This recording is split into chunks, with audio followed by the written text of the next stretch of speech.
አጃቢ አንድ ቀን ከሞት ሲያድንህ ሰው እንደሆነ ይገባሃል። ሰው ሁን። በጣም የምትወጠሩ ሰዎች ሰው ሁኑ። ደግሞ የሚያስወጥር ስራ ሰርታችሁ ቢሆን ባልከፋ እኮ ሰው ሁኑ። እውነቴን ነው። በጣም ከሚያሳዝኑኝ ሰዎች በኋላ ወንበር የሚመጡ ሰዎች ናቸው። አትሰቃይ፣ ሰው ሁን። አንተ ተሰቃይተ ቤተሰብን አሰቃይተ በኋላ እኮ ችግር ነው።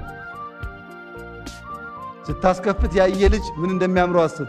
ሚዛናዊነት፣ ለድሃ የሚራራ ለድሃ የሚያዝን ድሃን የሚያበላ ብሔር ቀድሞ የማይታየው ድሃ እናት ሲያይ ዘሬ ቋንቋ የማይል ብትሆን በምድር ብቻ ሳይሆን በሰማይም ታተርፋለህ።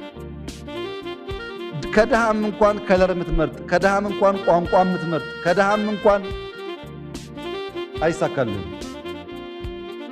መውጣት ያስፈልጋል። ለሰው የምናዝን የምንራራ የምንሰጥ የምናዝን ከሆን በብዙ መንገድ ይሳካልን። ዝም ብሎ አሞርፎስ ዝም ብሎ ባለስልጣን ሱፍ ለባሽ የተቸገረ እንደ ልቡ የማይናገር ከናንተው ስንት ሰው ነው የኋላ በር እያስከፈተ መኪና ውስጥ የሚቀመጥ? መጥፎ ካልቸር ነው። ብዙ የኢህአዴግ ወንድሞቻችን የበላው ይሄ ነው። ውስጣቸው ቀፎ ነው ባዶ። በሱፍ ምክንያት ካልተከፈተ የማይወርዱ የማይወጡ በቃ የተከበሩ ያስከበሩ። ፎርጌት ኢት። ሰውን አንተ ሰውንና ስራ ምን ነው ጭንቀቱ? ልትሞት እኮ ነው። ምን ያሰቃይሃል በሱፍ ውስጥ?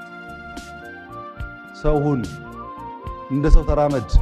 ሰው ውደድ፣ አልቅስ፣ ሳቅ፣ እርዳ፣ ስራ። ዝም ብሎ ከኋላ ወንበር እንደዚህ ጥሩ አይደለም።